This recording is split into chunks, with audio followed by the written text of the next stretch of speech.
بسم اللہ الرحمن الرحیم. میری طرف سے اور لورڈ کاریج لائبریری کے جتنے بھی ہمارے والنٹیئرز ہیں، ایگزیکٹوز ہیں، ان سب کی طرف سے جتنے بھی ہمارے دوست، اسٹوڈنٹس، ہمارے سسٹرز جتنے بھی آئے ہم ان کو جو ہے وارملی ویلکم کرتے ہیں اس فورتھ سریاب لٹریری فیسٹیول میں. اور جیسا کہ آپ سب جانتے ہیں کہ یہ چوتھا ہمارا لٹریری فیسٹیول ہے، اور اس فیسٹیول میں سب سے بڑی بات، ہر فیسٹیول میں ہم یہی کوشش کرتے ہیں کہ جو ہمارے ایریا کے جو ڈائنامکس ہیں، یا ہمارے جو آج کل پورا ملک میں یا پورا پاکستان میں یا پورا دنیا میں جو کچھ چل رہا ہے، ہم کوشش کر رہے ہیں کہ ایسے اسپیکرز کو یہاں پہ مدعو کریں تاکہ وہ آ کے جتنے بھی ہمارے یہاں پہ جو ہے سامعین ہیں ان کو ان کے بارے میں باقاعدہ طور پر ایک بیسک نالج یا اس ایریا کے مطابق جو ہے کچھ نہ کچھ جو ہے آگاہی دے دیں. جس طرح نوید بھائی نے بتا دیا ڈاکٹر فاروق صاحب کے بارے میں، پروفیسر ڈاکٹر فاروق بلوچ صاحب آج کل بلوچستان یونیورسٹی میں as a director Balochistan studies serve کر رہے ہیں. اور اس کے ساتھ ساتھ اگر میں کہوں کہ بلوچستان کی تاریخ میں اگر لکھنے کی سب سے زیادہ کاوشیں ہیں تو وہ ڈاکٹر فاروق بلوچ صاحب کی ہی کاوشیں ہیں. تو آج کل جو کتابیں سر کے جو شائع ہوئے ہیں وہ تقریباً 13 کے قریب ہیں. ان میں سے جو مختلف کتابیں ہیں جس طرح بلوچ اور ان کا وطن، اسی طرح بلوچستان اور برطانوی مورخین، اسی طرح جو ہے بلوچستان کے آثار قدیمہ، بلوچستان کا سماج، بلوچستان کے جو ہے مختلف شخصیات، قدیم شخصیات، تو اس حوالے سے سر فاروق بلوچ صاحب نے جو ہے مختلف کتابیں لکھی ہیں. اور ساتھ ساتھ میں جو بھی اسٹوڈنٹ ہے وہ ہسٹری میں ایڈمیشن لینا چاہتا ہے، میرا خیال سب سے پہلے جو ہے وہ فاروق صاحب کے ہی آفس میں آپ کو ملتا ہے گائیڈنس کے لیے، آگاہی کے لیے. اور سر کا آفس میرا خیال جو ہے 4 سے 5 بجے تک اس میں اسی طرح رش لگا رہتا ہے، آپ کو وہاں بھی کوئی بھی چیئر میرا خیال خالی آپ کو ملتا نہیں ہے. تو اس فیسٹیول کے حوالے سے اس بار ہماری سب کی خواہش تھی کہ فاروق صاحب آئیں اور ہمارے جتنے بھی سامعین ہیں ان کے ساتھ جو ہے اپنا ایک وسیع علم ہے وہ ہمارے ساتھ شیئر کریں، وہ بھی اسپیشلی جو ہے بلوچستان کے بارے میں. تو جب سر سے میری بات ہوئی کہ ہم اس سیشن کو سٹارٹ کریں گے تو کل یہ بات ہوئی کہ اگر آپ ماڈریٹ کریں گے تو آپ وہی کوسچنز پوچھیں گے جو آپ کے ذہن میں ہوں گے. تو ہم نے یہ ڈیسائیڈ کیا تھا کہ ہم ایک ایسا سیشن سٹارٹ کریں گے جو آپ کی جہاں پہ جو بھی کوئی بیٹھا ہوا ہے کہ آیا اس کو ہسٹری کے بارے میں علم ہے یا نہیں ہے، وہ اس کو بیسک ان چیزوں کا اندازہ ہو جائے. تو جو ٹاپک، جو موضوع ہم نے سر کے لیے سلیکٹ کیا ہے وہ بلوچ قوم، سیاسی اور جغرافیائی تاریخ ہے. سر سے ہم یہ جاننے کی کوشش کریں گے کہ آج کا بلوچستان نوری نصیر خان کا بلوچستان میں آیا کوئی فرق ہے یا نہیں ہے؟ کیا ہمارے بارڈرز وہی تھے، آج بھی ہمارے پاس وہی ہے یا نہیں ہے؟ جو سیاست، جو پولیٹیکل ڈائنامکس خانیٹ پیریڈ میں چلتا گیا ابھی تک چل رہا ہے، تو ہماری جغرافیائی حدود کہاں تک تھے؟ اور جو بلوچ قوم کا ایک اوریجن ہے وہ بیسکلی ہے کہاں سے؟ تو ان 3 چیزوں پہ فاروق صاحب اسٹیج پہ آئیں گے اور فاروق صاحب اپنا لیکچر یہاں پہ دیں گے یہ اپنے ٹاپک کے حوالے سے. اس کے بعد جتنے بھی ہمارے یہاں پہ آڈینس بیٹھی ہوئی ہے پھر ان سے گزارش ہے کہ مائک ہم ان کی طرف لے جائیں گے، ان کے ذہن میں کوئی بھی کویسچن ہوگا تو فاروق صاحب ان کویسچنس کو جو ہے آنسر کریں گے. تو میں آپ سب کی تعلیموں میں ڈاکٹر فاروق بلوچ صاحب کو دعوت دیتا ہوں کہ وہ اسٹیج پہ آ کے اپنے ٹاپک کو جو ہے ہمارے سامعین کے لیے آسانی سے ایکسپلین کرے تاکہ ان کے ذہن میں کوئی بھی سوال ہے بلوچستان کی جغرافی، بلوچستان کی تاریخ یا بلوچستان کی سیاست کے بارے میں، اس کے بارے میں سر ہمیں آگاہی دے دیں. ڈاکٹر فاروق بلوچ صاحب.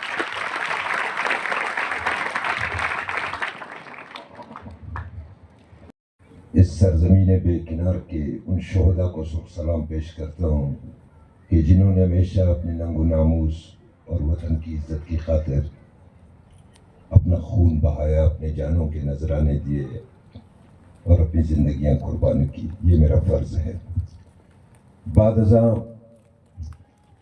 میں سریاب لٹریری فیسٹیول اور لورڈ کاریج لائبریری کی انتظامیہ کا تہ دل سے مشکور ہوں کہ انہوں نے مجھے اس قابل سمجھا کہ میں یہاں کے ایک بہت بڑے ایک علمی ماحول میں مجھ جیسا ایک ناتجربہ کار انسان اپنی کچھ باتیں شیئر کر سکوں. علاوہ میں انہیں مبارکباد دیتا ہوں کہ بلوچستان کے ان نامساعد حالات میں ایسے ایونٹس کا انعقاد کروانا بہت مشکل کام ہے، مگر ان نوجوانوں کو، ان بچیوں کو، ان بچوں کو میں سلام پیش کرتا ہوں کہ انہوں نے اپنی جدوجہد کو کبھی رکنے نہیں دیا، اور جس طرح کے بھی حالات رہے انہوں نے اپنے ان ایونٹس کے انعقاد کو ممکن بنایا. میری طرف سے سریاب لٹریری فیسٹیول اور لوڈکارز لائبریری کی انتظامیہ دل سے مبارکباد کی مستحق ہے. جاوید جان میرے بہت پرانے دوست بھی ہیں، میرے ہمسائے بھی ہیں، میرے ادارے میں پروفیسر سرو بھی کر رہے ہیں اور بہت ٹیلنٹڈ اور کمپیٹنٹ نوجوان ہیں. ان سے میں بڑی امیدیں وابستہ ہیں. یونیورسٹی میں کافی عرصے سے ان کے ساتھ تعلقات رہے ہیں جو وہ اسٹوڈنٹ تھے تب سے، تو ہمیں تب سے ہی ان سے امید تھی کہ انشاءاللہ وہ ان فیوچر بلوچستان کے لیے، بلوچستان کی تاریخ میں جو گیپس پیدا ہیں ان کو فل کرنے کے لیے، یا یہاں کے نوجوانوں کو موٹیویٹ کرنے کے لیے اپنی تمام صلاحیتیں بروئے کار لاتے رہیں گے. اور الحمدللہ اب تک تو میں دیکھ رہا ہوں کہ وہ بڑی کامیابی کے ساتھ اپنی صلاحیتوں کا اپنے دوستوں کے ساتھ مل کر بھرپور مظاہرہ کر رہے ہیں. اب میں آتا ہوں براہ راست اس ٹاپک کی طرف کہ اس کا تعارف جاوید صاحب نے کیا یہاں پہ اسٹیج پہ، یعنی بلوچ قوم، اس کی سیاست اور ان کی جغرافیائی تاریخ. ایک بات تو ذہن میں ہو کہ اکثر یہ کہا جاتا ہے کہ جی بلوچستان پہ کام نہیں ہوا. میں یہ کہتا ہوں کہ بلوچستان میں کام نہیں ہوا، بلوچستان پہ بہت کام ہوا ہے. یہ الگ بات ہے کہ بلوچستان میں کبھی یہاں کے لوگوں کے حالات کو بدلنے یا یہاں پہ انفراسٹرکچر کی ڈیولپمنٹ پہ کام نہیں ہوا، لیکن یہ وہ خوش قسمت خطہ اور یہ وہ خوش قسمت لوگ ہیں کہ جن کا تذکرہ تاریخ کی سب سے پہلی کتاب میں تفصیل کے ساتھ ملتا ہے. وہ کتاب بابا تاریخ ہیروڈوٹس کی کتاب ہے، جس کا اکثر میں اپنے اسٹیج پروگراموں میں یا لیکچرز میں تذکرہ کرتا رہتا ہوں. یہ 2500 سال پرانی کتاب ہے. یہ 440 قبل مسیح میں مکمل ہوئی تھی، اور یہ وہ کتاب ہے کہ جس کے ہر صفحے پہ بلوچ قبائل کے تذکرے ملتے ہیں. بعد ازاں فارسی اماسہ ملی کی جو مشہور کتاب ہے شاہنامہ فردوسی، اس میں 7 شہنشاہیتوں کے تذکرے ہیں.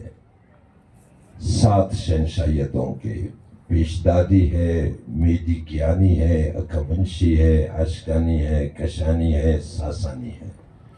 بعد ازاں میں یونانی اور عرب بھی آتے ہیں، لیکن میں جو ڈائنسٹک رولرز ہیں ان کی بات کر رہا ہوں. ان میں 4 قبیلے ایسے ہیں جو آج بھی بلوچ قوم میں پوری طاقت اور پوری جمعیت کے ساتھ موجود ہیں. ان کا تذکرہ آگے میں کروں گا. بدقسمتی یہ ہوئی کہ بلوچ قوم وہ ظالم قوم ہے جس کو اپنے ہنرمند لوگ اچھے نہیں لگتے. جو کام کے لوگ ہیں، محنت سے کتراتے ہیں نا، محنت کرنے والے لوگوں کو ہم بدقسمتی ہماری یہ ہے کہ ہمارے سماج میں اچھی نظر سے نہیں دیکھا جاتا.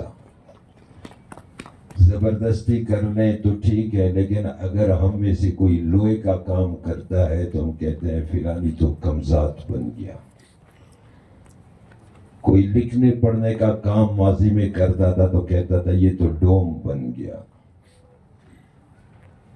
ہم نے میوزک سیکھی تو کہنے لگے یہ تو لوڑی بن گیا. کوئی یہ نہیں جانتا کہ یہ ہنرمند قبیلہ ہمارا محسن ہے، جس نے آج تک بلوچ ثقافت کو زندہ رکھا ہے. وگرنہ ہم کام کرنے سے کتراتے ہیں. سچی بات ہے, ہم بہت سست قوم ثابت ہوئے ہیں. ہم نے اپنے آپ کو بالخصوص گزشتہ نوآبادیاتی دور کے بعد سے اپنے آپ کو اتنا کلاسیفائی کیا ہے کہ آج ہندوستان میں بھی اتنے طبقات آپ کو نظر نہیں آتے جتنے بلوچ سماج کے اندر آپ کو نظر آتے ہیں. یہ ہماری بدقسمتی ماضی میں بھی تھی, جس کی وجہ سے ہم خود اپنی تاریخ نہیں لکھ سکے. ماضی میں لکھنے والوں کو اچھی نظر سے نہیں دیکھا جاتا تھا. نتیجہ کیا ہوا کہ ہماری تاریخ دوسروں نے لکھی. گزشتہ دور میں انگریزوں نے ہماری تاریخ لکھی, اس سے پہلے عربوں نے ہماری تاریخ لکھی, اور اس سے پہلے فارسیوں نے ہماری تاریخ لکھی, اور ان سے بھی قبل یونانیوں نے ہماری تاریخ لکھی. خود بلوچوں نے اپنی تاریخ کب لکھی ہے کہ وہ اپنے بارے میں کوئی چیز ایکسپلور کر سکے؟ گزشتہ دور میں جتنی بھی تاریخیں لکھی گئی وہ چونکہ بیرونی اور عملاور اقوام نے لکھی ہے.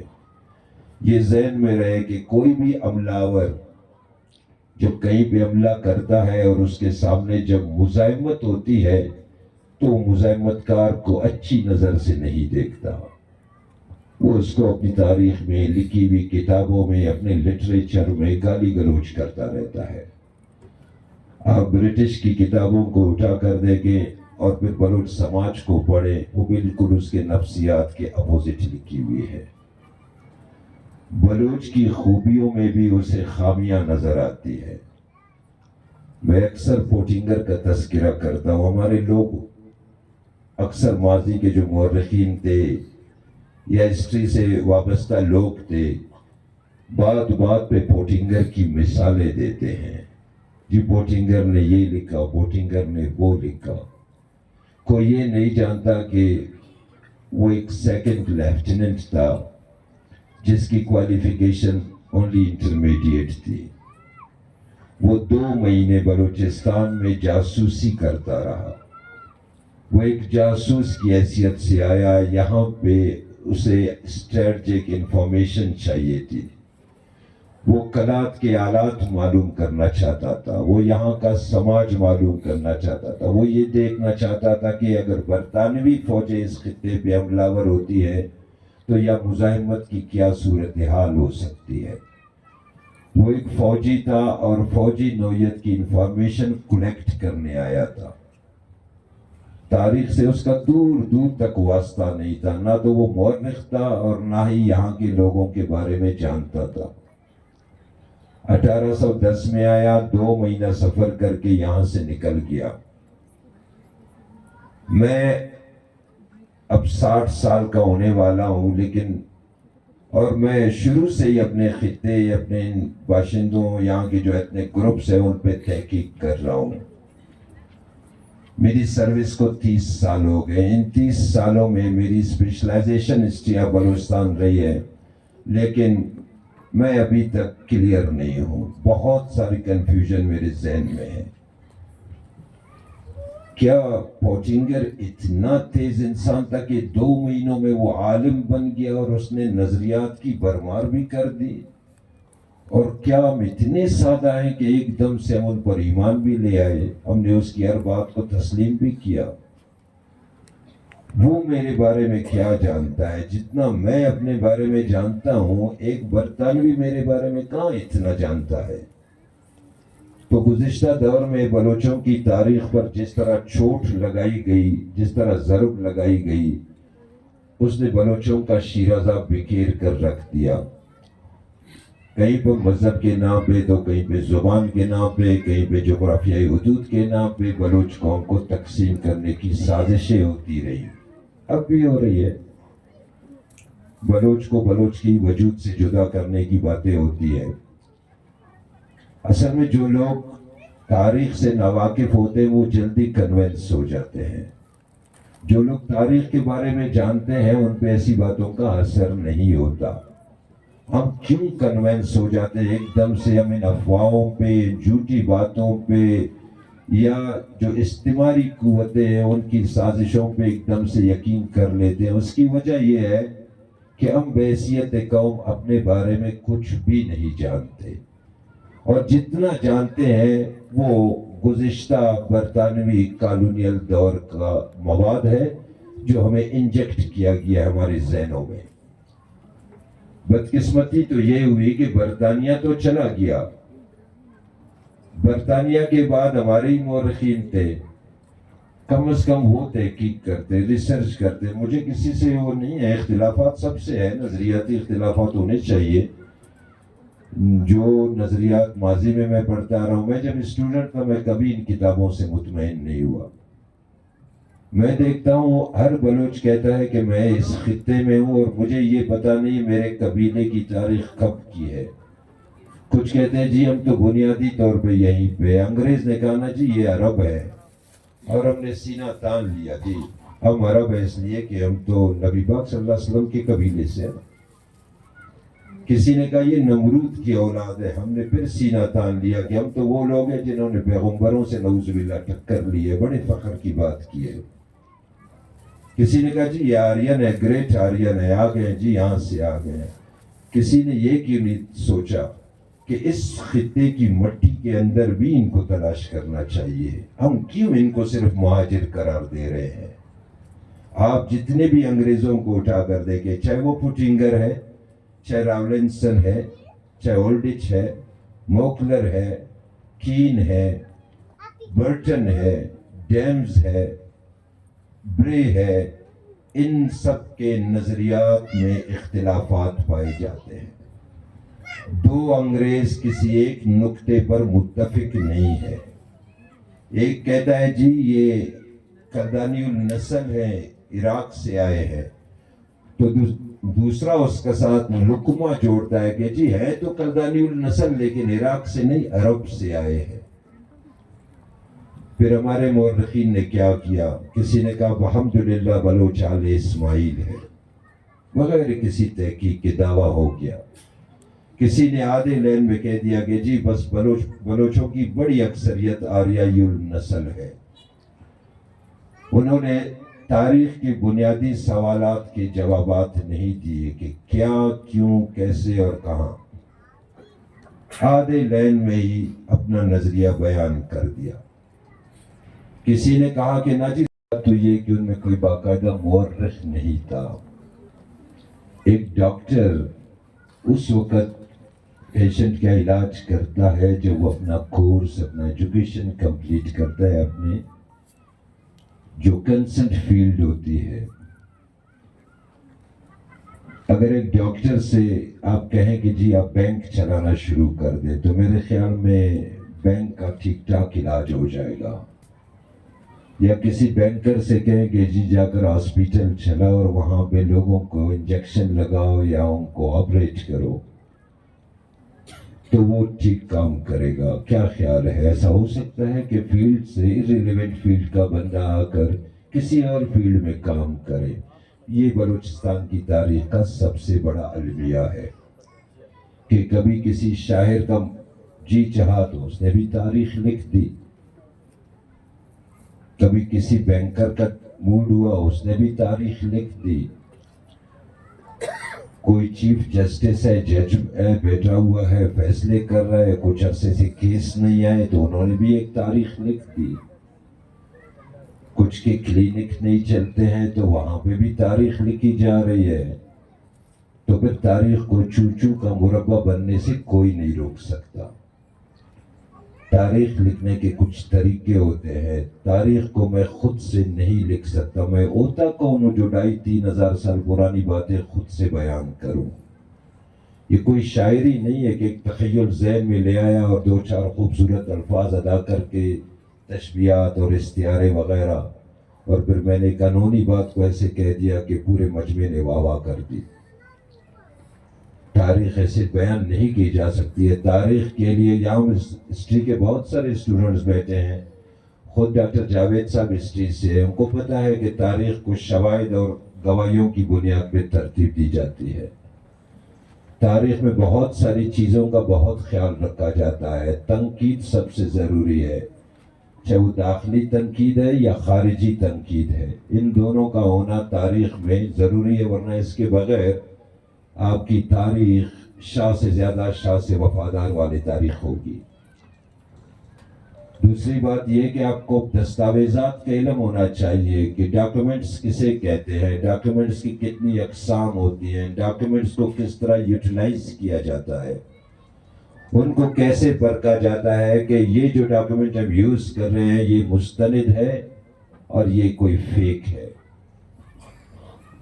تو ہماری تاریخ ایسے ہی اندازوں پہ لکھی گئی۔ انگریز میں سے بھی کوئی ہسٹورین نہیں تھا، سارے فوجی تھے، کوئی میجر ریورٹی ہے تو کوئی لیفٹیننٹ ہے، کوئی سیکنڈ لیفٹیننٹ ہے، کوئی کیپٹن ہے، کوئی میجر ہے۔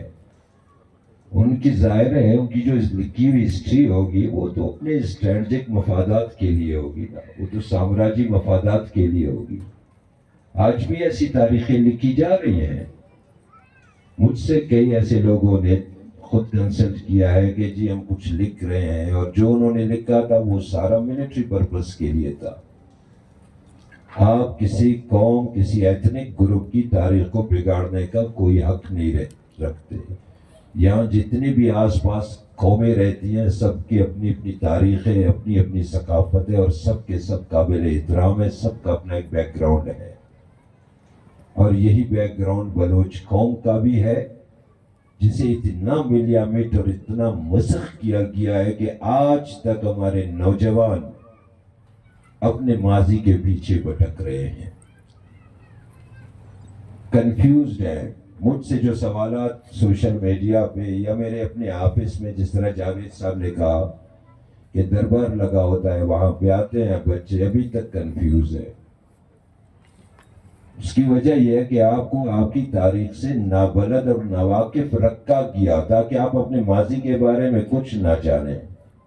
اگر آپ کو یہ علم ہو کہ ایشیا میں سب سے پہلی اور سب سے عظیم شہنشاہیت بلوچوں نے قائم کی ہے تو آپ کے لیے بڑی حیرت کی بات ہوگی۔ اگر یہ چیزیں آپ کو 200-250 سال پہلے پتہ ہوتی تو کبھی انگریز یہاں آنے کی جرت ہی نہ کرتا۔ انہوں نے کہہ دیا جی یہ تو جنگلی ہیں، وحشی ہیں، درندے ہیں، پہاڑی لوگ ہیں، سیدھے سادے لوگ ہیں، کچھ نہیں جانتے، ان کا کوئی بیک گراؤنڈ نہیں ہے، اور انہوں نے ہمارے جو اندرونی جذبات تھے ان کو بھی سلا دیا، باتوں باتوں میں ہمیں ناکارہ کر کے رکھ دیا۔ انہوں نے ہمیں یہ نہیں بتایا کہ آپ کا ایک ہیرو 2500 سال پہلے یورپ میں بھی جا کے لڑتا تھا۔ آپ کے اسی ساروان اور جالاوان کے لوگوں کے تذکرے ملتے ہیں جو تھرماپائلے میں جا کر لڑ رہے ہیں۔ یہ میں نہیں کہہ رہا ہوں، یہ وہ بیرونی مورخین کہہ رہے ہیں جن کی کتابیں اب تک چھپی ہوئی تھی۔ ہم نے ہمیشہ جب بھی اہمیت دی کالونائزرز کی لکھی ہوئی ٹیکسٹ کو۔ ہمارے پاس جتنے بھی اساتذہ پڑھانے کے لیے آتے تھے، جی ایڈورڈ بیکنیل یہ کہتا ہے، ڈینس برے یہ کہتا ہے، ڈیمز یہ کہتا ہے، برٹن یہ کہتا ہے، مجھے کسی استاد نے یہ نہیں کہا کہ ایروڈوٹس یہ کہتا ہے، شاہنامہ یہ کہتا ہے، ابن حکل یہ کہتا ہے، مقدسی یہ کہتا ہے، ابن خردازبہ یہ کہتا ہے، یا ابن مسکویہ یہ کہتا ہے۔ اس کی وجہ یہ تھی کہ ہماری جو انفارمیشن تھی ہم نے اس کو لمیٹڈ کر کے صرف نوآبادیاتی دور میں لکھی ہوئی کتابوں تک محدود کر دیا تھا، جس کی وجہ سے آج اکثر ہمارے یہیں پہ بیٹھے ہوئے بھی اکثر دوست یہ کہتے ہیں نا جی بلوچ عرب ہے۔